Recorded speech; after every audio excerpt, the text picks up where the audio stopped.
Yeah, One, one.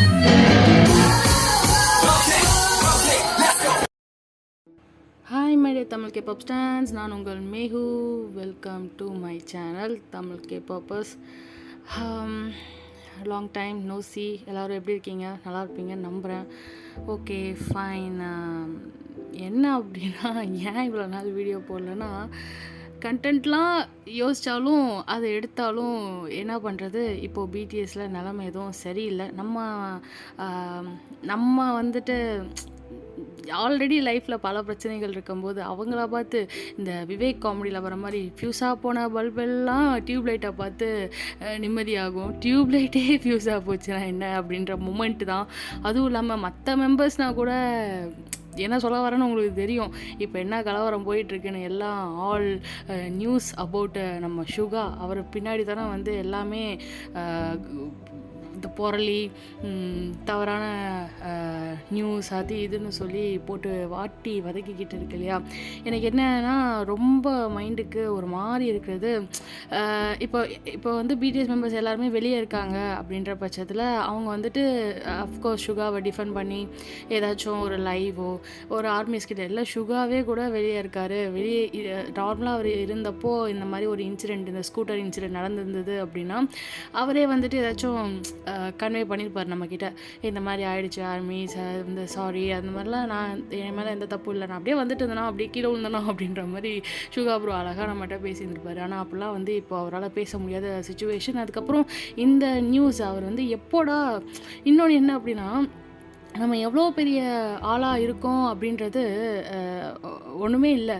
ஒரு சின்ன ஒரு விஷயம் இவனும் தப்பு பண்ணுவானா அப்படின்னு சொல்லிட்டு எதிர்பார்த்துட்டே இருப்பானுங்க போல். அது போல் தான் ஒரு சின்ன விஷயம் கிடைச்சதுமே எப்படியெல்லாம் காலவாரி விடுறீங்கடா, ஏதோ ஒரு ஃபுட்டேஜை எடுத்து இதுதான் சுகா ஏற்றிட்டாரு, விட்டா கொண்டுட்டாரு, ஒரு 4-5 பேர் அப்படியே ஏற்றி கொண்டுட்டு வந்துட்டாரு அப்படின்ற மாதிரிலாம் சொல்லுவாங்க போல்.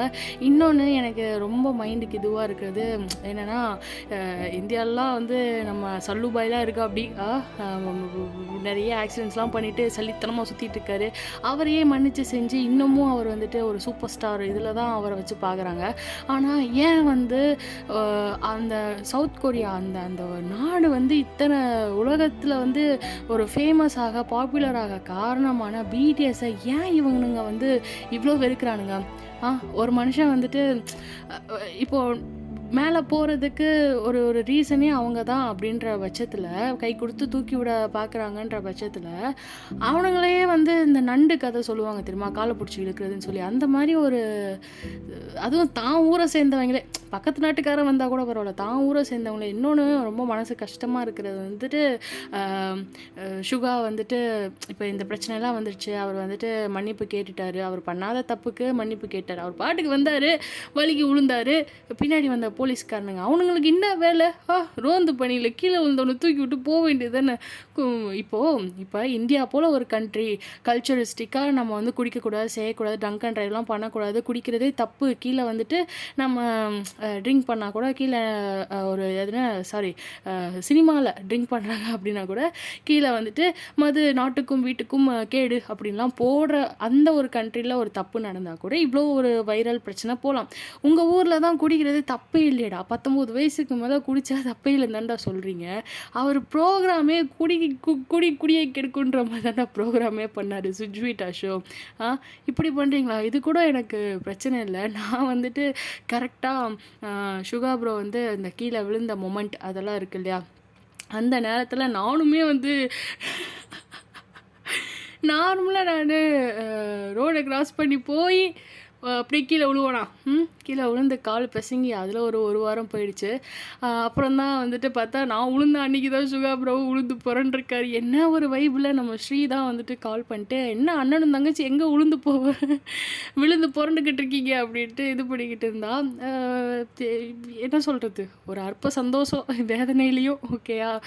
அண்டு நான் ரீசெண்டாக இன்ஸ்டாகிராமில் ஒரு இது போட்டிருந்தேன், ஸ்டோரி போட்டிருந்தேன், லைக் சூன் சுஜ்விட்டா வித் ஜங்குக் எல்லாம் நிறையா பேர் கேட்டுட்டு இருந்தது, அது ரிவ்யூ பண்ணுங்கக்கா அப்படின்னு சொல்லிட்டு. சரின்னு சொல்லி கண்டென்ட்லாம் எடுத்து வச்சு செஞ்சு பார்த்து இது பண்ணால் இந்த மாதிரி எனக்கு மனசே ஆறல. இப்படிடா ஏன்டா இந்த மாதிரி பண்ணுறீங்க அப்படிங்கிற மாதிரி ரொம்ப இன்ன வரைக்குமே பிடிஎஸை பற்றி ஏதாவது கண்டென்ட் மேக் பண்ணி போடலாமா அப்படின்னு சொன்னால் என்னால் முடியல. இந்த வீடியோ கூட நான் ஏன் பண்ணுறேன் அப்படின்னா,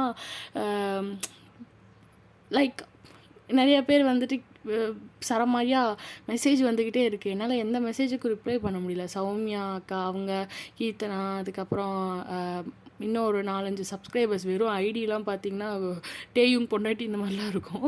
ஸோ அதனால் அந்த மாதிரி நிறைய பேர் வந்துட்டு மெசேஜ் பண்ணிட்டே இருக்காங்க. அக்கா உங்களுக்கு என்ன ஆச்சு, ஏன் இது பண்ணுறீங்க? இல்லைம்மா இந்த மாதிரி சுகா ப்ரோக்கு இந்த மாதிரி ஆயிடுச்சு இல்லையா. அதுக்கப்புறம் எதுவுமே எனக்கு யார்கிட்ட போய் என்ன சொல்கிறது, உங்களுக்குலாம் வந்து ஆர்மி ஃப்ரெண்ட்ஸ்லாம் இருப்பாங்க, நீங்கள் கூட சேர்ந்து பேசுவீங்க, இந்த மாதிரி ஆயிடுச்சு செஞ்சிச்சு அப்படின்னு சொல்லி. நமக்கு யாருமே இல்லாதன்றதால மைண்டுக்குள்ளேயே போட்டுக்கிட்டு ஒரு மாதிரி இருக்குமா, மனசு ஹெவி ஹார்ட்டாக ஃபீல் ஆகுதுமா அப்படின்னு சொல்லிட்டு நான் அதுக்கப்புறம் தான் அவங்க சொன்னாங்க, சரி ஓகே நாங்கள் எதுக்கு இருக்கோம், ஒரு புலம்பி தள்ளி ஒரு வீடியோ பண்ணுங்கக்கா அப்படின்னு சொல்லியிருந்தா.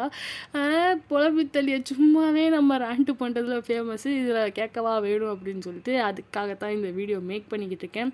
ஸோ இது இன்ஃபர்மேஷன் நியூஸு வந்துட்டு கொடுக்குற வீடியோ அந்த மாதிரிலாம் நினச்சிக்காதீங்க. என்ன சொல்கிறது, என்னோட மனநிலைமையில் நிறைய பேர் இருப்பீங்க இல்லையா, உண்மையான பிடிஎஸ் ஆர்மி தான். அவங்களுக்கு எல்லாத்துக்கும் மனசு கஷ்டமாக இருக்கும்ல. ஹோப்ஃபுல்லி நான் ரொம்ப பயந்துக்கிட்டது என்னன்னா, நிறைய பேர் வந்துட்டு கொரியன் பீப்புள்னு சொல்கிறத விட அவங்கள எப்படி சொல்லலாம்னா, அதாவது அவங்களுக்கு பிடிச்ச ஒரு பேண்ட் இருக்கும் இல்லையா, குரூப்பு, மியூசிக் குரூப்பு.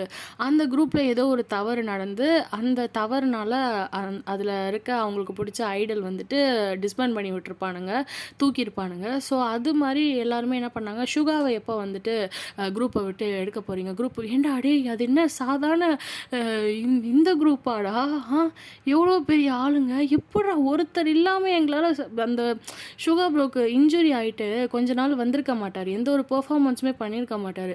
அப்புறமேட்டு அவர் வர்றப்போ அவரை அப்படி நாங்கள் வெல்கம் பண்ணோம். அப்படி இருக்கும்போது எப்படா வந்து எங்களால் எப்படா நாங்கள் நினச்சி பார்க்க முடியும், அவர் இல்லைன்னா அவர் தான். ஐயோ கடவுளே, என்னால் முடியல. அவர் தான் மெயினு. அவரை தூக்கிட்டு என்ன பண்ண முடியும், மீதி பேர் 6 பேரை வச்சு ஆட விட்டு, அது எங்களுக்கு வந்துட்டு எங்களால் அந்த 6 பேரையுமே எங்களால் அக்செப்ட் பண்ணிக்க முடியாது. பிடிஎஸில் ஒருத்தர் இல்லைனாலும் இல்லை தான், என்ன பண்ண முடியும். ஸோ இந்த மாதிரிலாம் சொல்லிட்டு இருந்தாங்க. ஆனால் அதுக்கப்புறம் கொஞ்சம் நிம்மதியான ஒரு நியூஸ் வந்தது ஹைபுக்கிட்டேருந்து, எதே நான்சென்ஸ் மாதிரி பேசாதீங்கடா நாதாரி பயலுங்களா, ஏதோ செத்த மூதி இந்த மாதிரியாடா வந்துட்டு கேட்பீங்க, குரூப்பை விட்டு எப்படான்னு காத்துக்கிட்டே இருப்பீங்களாடா அப்படிங்கிற மாதிரி ஹைபு ஒரு நோட்டிஃபிகேஷன் போட்டாங்க. அதாவது செஞ்ச தப்புக்கு நாங்கள் வந்து மனம் வருந்துடும், இதுக்கப்புறம் இந்த மாதிரி ஒரு தப்பு நடக்கவே நடக்காது, ஆனால் அதுக்காகலாம் எங்கால் குரூப் அவுட்லாம் தூக்க முடியாது போவியா அப்படின்ட்டாங்க. அதுக்கப்புறம் தான் மனசுக்கு நிம்மதியாக இருந்துச்சு. இன்னமும் நிறைய அலிகேஷன்ஸ், லைக் அவர் வந்து மிலிட்ரி சர்வீஸ் வந்துட்டு இதோட வந்து முடியுதான், இதுக்கப்புறம் வந்துட்டு அவருக்கு வேறு மாதிரி அவரோட இன்னும் 1.5 வருஷம் இருக்குது இல்லையா, அதை வந்துட்டு வேறு மாதிரி அவர் சர்வ் பண்ணணும் அப்படின்னு சொல்லிட்டு இது பண்ணுறாங்களாம். அதாவது மிலிட்ரி சர்வீஸ் முடியுதான் இல்லை தூக்கிட்டாங்க அப்படிங்கிற மாதிரி வந்து கொரியாபு அப்படிங்கிற ஒரு இது நியூஸ் ஆர்டிக்கலில் நான் படித்தேன். அதுக்கப்புறம் இன்னொரு விஷயம் என்ன அப்படின்னா, இப்போ சுகா ப்ரோ அங்கே இருக்க நிறையா கொரியன் பீப்புள்ஸ் பிடிஎஸோடைய வீடு, அதுக்கப்புறம் ஹைபு வாசலில் வந்து நம்ம வந்து இந்த ஹீஜினுக்காக நம்ம பண்ணியிருந்தோம் இல்லையா, மலர் வளையம் கொண்டு போய் வைக்கிறது, அதாவது நம்ம வீட்டு வாசலில் தான் வச்சோம். இவங்க எனக்கு தெரிஞ்சு இந்த ஹீஜின் பண்ணுற வேலையாக இருக்குமோ அப்படிங்கிற மாதிரி ஒரு ஒரு டவுட் இருக்குது. என்னென்னா அந்த மாதிரி மலர் வளையங்கள் சுகா ப்ரோ வீட்டுக்கு முன்னாடி, சுகா ப்ரோ அம்மா அப்பா வீட்டுக்கு முன்னாடி, அதுக்கப்புறம் வந்து பிடிஎஸோட மற்றவங்க வீட்டெல்லாம் வந்து நோக்கி போய்கிட்டு இருக்கு அப்படின்னு சொல்லிட்டு. ஆனால் நம்ம ஆர்மிஸ் அவங்க சும்மா இருப்பாங்களா, தலைவிங்க குப்பலாரியை கொண்டு போயிட்டு பூராத்தையும் பொறுக்கி போட்டு போயிருக்காளுங்க.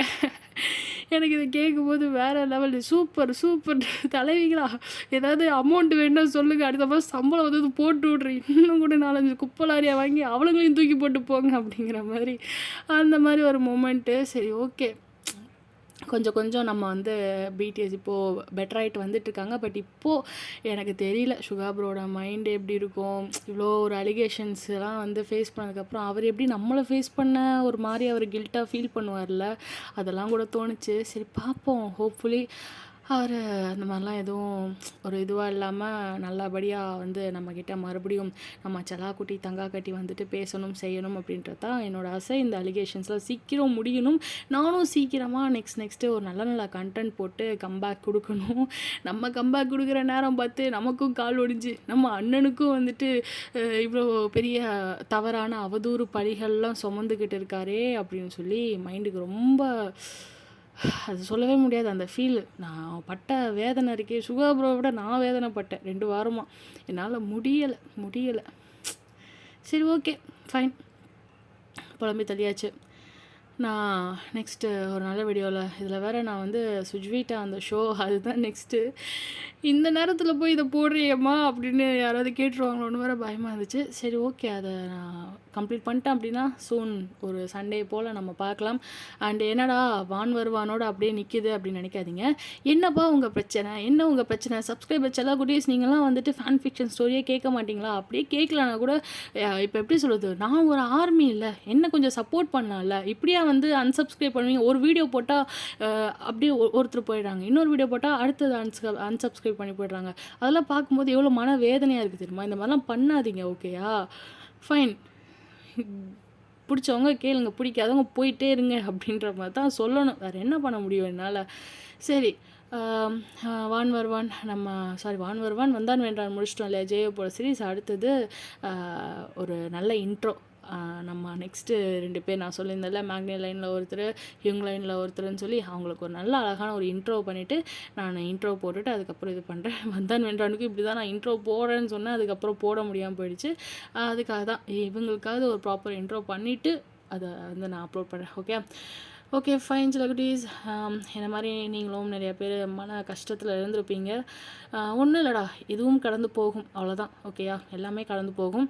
ஸோ அதனால் சூன் பிடிஎஸ் வந்துட்டு ஒரு வேறு லெவல் ஒரு கம்பேக் கொடுப்பாங்க. நல்ல ஒரு இதுவாக வந்து நமக்கு மொமெண்ட்ஸ் வந்துட்டு வரும் கண்டிப்பாக. Okay, take care. அன்னியாங்கடா செல்லகுட்டீஸ்.